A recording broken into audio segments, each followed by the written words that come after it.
بسم اللہ الرحمن الرحیم۔ ابو سعید خدری رضی اللہ عنہ سے روایت ہے، وہ کہتے تھے کہ نبی کریم صلی اللہ علیہ وآلہ وسلم ایک دن ممبر پر تشریف فرما ہوئے، ہم بھی آپ کے ارد گرد بیٹھ گئے۔ آپ صلی اللہ علیہ وآلہ وسلم نے فرمایا کہ میں تمہارے متعلق اس بات سے ڈرتا ہوں کہ تم پر دنیا کی خوشحالی اور اس کی زیبائش و آرائش کے دروازے کھول دیے جائیں گے۔ ایک شخص نے عرض کیا، یا رسول اللہ، کیا اچھائی برائی پیدا کرے گی؟ اس پر نبی کریم صلی اللہ علیہ وآلہ وسلم خاموش ہو گئے۔ اس لیے اس شخص سے کہا جانے لگا کہ کیا بات تھی؟ تم نے نبی کریم صلی اللہ علیہ وآلہ وسلم سے ایک بات پوچھی، لیکن ان حضور صلی اللہ علیہ وآلہ وسلم تم سے بات نہیں کرتے۔ پھر ہم نے محسوس کیا کہ آپ صلی اللہ علیہ وآلہ وسلم پر وحی نازل ہو رہی ہے۔ بیان کیا کہ پھر ان حضور صلی اللہ علیہ وآلہ وسلم نے پسینہ صاف کیا جو وحی نازل ہوتے وقت آپ کو آنے لگتا تھا۔ پھر پوچھا کہ سوال کرنے والے صاحب کہاں ہیں؟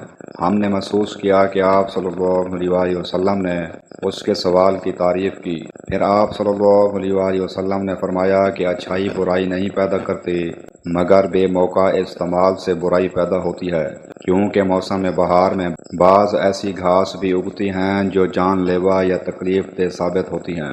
البتہ ہریالی چرنے والا وہ جانور بچ جاتا ہے کہ خوب چرتا ہے، اور جب اس کی دونوں کوکھیں بھر جاتی ہیں تو سورج کی طرف رخ کر کے پخانہ پیشاب کر دیتا ہے اور پھر چرتا ہے۔ اسی طرح یہ مال و دولت بھی ایک خوشگوار سبزہ زار ہے، اور مسلمان کا وہ مال کتنا عمدہ ہے جو مسکین، یتیم اور مسافر کو دیا جائے، یا جس طرح نبی کریم صلی اللہ علیہ وآلہ وسلم نے ارشاد فرمایا، ہاں اگر کوئی شخص زکوٰۃ حقدار ہونے کے بغیر لیتا ہے تو اس کی مثال ایسے شخص کی سی ہے جو کھاتا ہے لیکن اس کا پیٹ نہیں بھرتا، اور قیامت کے دن یہ مال اس کے خلاف گواہ ہوگا۔ صحیح بخاری حدیث نمبر 1465۔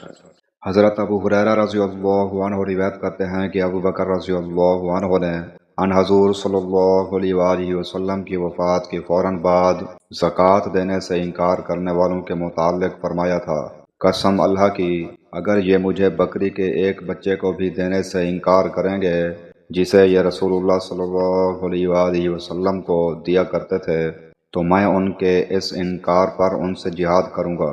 صحیح بخاری حدیث نمبر 1456۔